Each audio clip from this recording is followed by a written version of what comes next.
سیدنا محمد وعلی آل سیدنا محمد واصحاب سیدنا محمد وبارک وسلم علیہ. السلام علیکم ورحمۃ اللہ وبرکاتہ. محترم سامعین کرام، سیرت پاک صلی اللہ علیہ وسلم کا سبق نمبر 218واں ہے، جس کا عنوان ہے کہ سال گزشتہ کے عمرے کی قضا.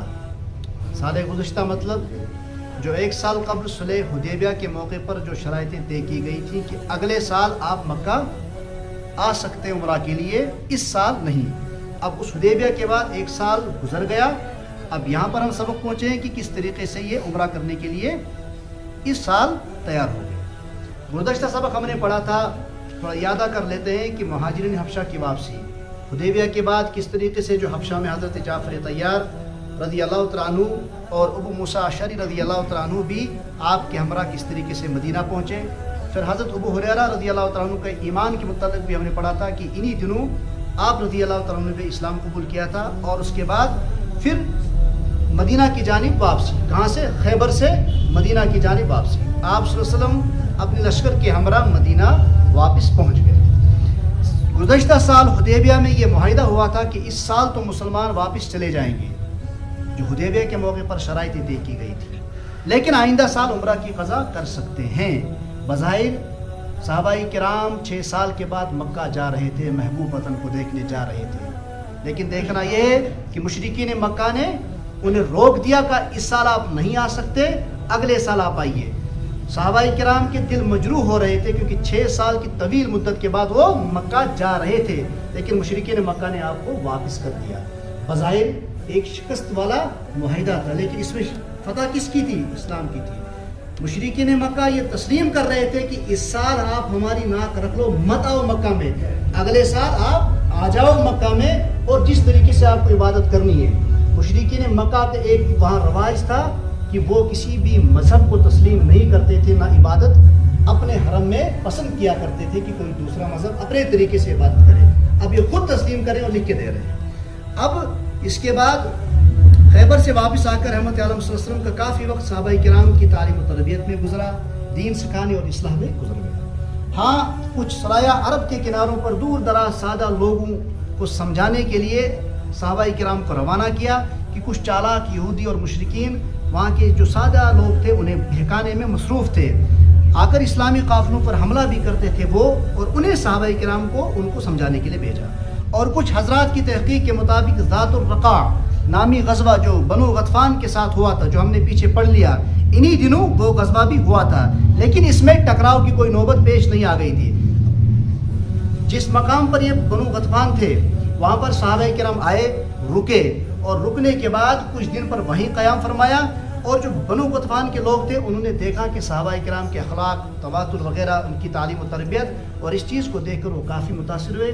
کچھ نے تو وہیں فتح مکہ تک ایمان قبول کیا، اور جن کے دلوں میں شبہات تھے بنو غطفان کے لوگوں کے، وہ حجت الوداع تک وہ سب کے سب مسلمان ہو گئے. خیر، وقت گزرتے گزرتے ذی القعدہ 7 ہجری کا مہینہ آ گیا. رحمت عالم صلی اللہ علیہ وسلم کی طرف سے اعلان ہوا کہ جو لوگ حدیبیہ میں ہمارے ساتھ تھے، حدیبیہ کے موقع پر ہمارے ساتھ تھے، وہ عمرہ کی قضا کرنے کے لیے پھر سے تیار ہو جائیں. پھر سوائے ان لوگوں کے جو اللہ کے پاس چلے گئے، یعنی کہ جو گزر گئے تھے، سب تیار ہو گئے، بلکہ کچھ اور بھی ساتھ تیار ہو گئے، مل گئے. اس طرح یہ 2000 کا قافلہ. اس وقت جب پہلی مرتبہ گئے تھے کتنا قافلہ تھا؟ 1600 صحابہ کرام کا قافلہ تھا. اب یہ 2000 یعنی کہ 400 اور بڑھ گئے. 2000 کا قافلہ مدینہ منورہ سے عمرہ کی تیاری کے لیے روانہ ہو گیا. مکہ والوں کے ساتھ پکا معاہدہ تھا. یہ سب سے پہلا معاہدہ تھا نا، یہ کون سا والا؟ کہ اس سال نہیں، اب اگلے سال آپ عمرہ کرنے کے لیے آئیے. یہ پکا معاہدہ تھا، اور اب بھی وہ اس صلح کے معاہدے پر قائم تھے. کون؟ مکہ والے. لیکن امت کو حکمت اور دانش مندی اور دشمن کے مقابلے ہر وقت ہوشیار رہنے کی ترغیب تعلیم دینی تھی. اس وجہ سے نبی اکرم صلی اللہ علیہ وسلم کے حکم کے مطابق لٹکائی ہوئی تلوار کے علاوہ فیصلہ لکھا تھا کہ لٹکائی اور میان میں تلوار رکھیں گے آپ. لٹکائی ہوئی تلواروں کے علاوہ کچھ اور ہتھیار بھی ساتھ لیے گئے. آپ صلی اللہ علیہ وسلم نے اپنے ہمراہ صحابہ کرام کے احتیاطاً تیاری کر کے مدینہ منورہ سے روانہ ہوئے اور ذوالحلیفہ سے احرام باندھا. ذوالحلیفہ مقام پر پہنچے تو وہاں پر احرام باندھا، اور احرام باندھنے کے بعد لبیک اللہم لبیک لبیک لا شریک لک لبیک ان الحمد والنعمت لک والملک لا شریک لک، یہ پڑھتے ہوئے اس تلبیہ کا ذکر کرتے، نیز اخلاص کے نعرے بلند کرتے کرتے اور منزلیں طے کرتے ہوئے مکہ مکرمہ سے تقریباً 15 کلومیٹر دور کی مسافت پر قیام کیا، یاجوج نام کی جگہ پہنچ گئے۔ یہاں جنگی ہتھیار جو ایکسٹرا ساتھ اٹھائے گئے تھے ان کو چھپا لیا گیا اور 200 صحابہ کرام کو متعین کیا گیا اس جگہ پر کہ آپ تیار رہیے گا کہ کہیں مکہ والے کوئی دغابازی نہ کریں، چھپ کر آپ مقام پر تیار رہے گا، اور 200 زبردست بہادر حضرات کی پہراداری کے لیے مقرر کیے گئے۔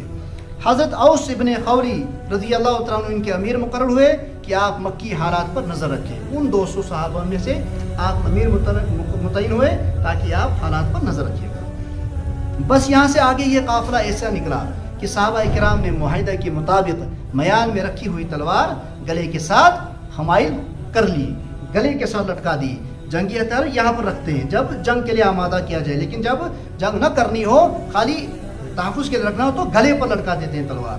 تو رحمت عالم صلی اللہ علیہ وسلم کو صحابہ کرام نے گھیر لیا، آپ کے ارد گرد صحابہ کرام چلے گئے اور لبیک اللہم لبیک کے نعرے بلند کر رہے تھے۔ مکہ کے لوگ یہ منظر دیکھنے کے لیے گھروں کے چھتوں پر چڑھ گئے، اس چوٹیوں پر چڑھنے لگے کہ یہ کیا منظر ہے۔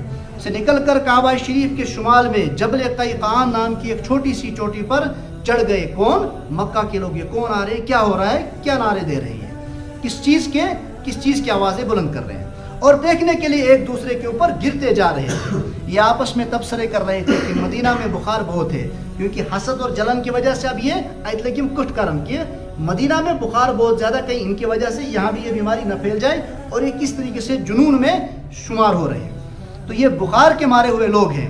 نبی اکرم صلی اللہ علیہ وسلم نے اس کے مقابلے میں حکم دیا۔ دیکھیے کیا بہترین انداز آپ صلی اللہ علیہ وسلم نے وہاں پر فرمایا کہ دائیں کندھا ننگا کر کے ملا لیں، احرام کے پہلے 3 چکروں میں پہلوانوں کی طرح تھوڑا اکڑ کر قدم رکھیں، اکڑ کر یعنی کہ چھاتی تان کر اور زور سے اپنا قدم رکھیں، اٹھا کر تیز تیز چلیں، اور آج بھی چلا جاتا ہے، یہ وہی سنت نبوی صلی اللہ علیہ وسلم آج بھی بدستور جاری ہے۔ مکہ والوں نے دیکھا تو ان کی آنکھیں کھلی کی کھلی رہ گئی کہ میں سمجھ رہی ہوں مجھے بخار لگ شاید، لیکن جب ان کا اس اکڑ کر چلنا، قدم اٹھا کر اور تیز چلنا دیکھا تو سمجھ گئے کہ یہ بخار نہیں بلکہ صحت یاب ہیں۔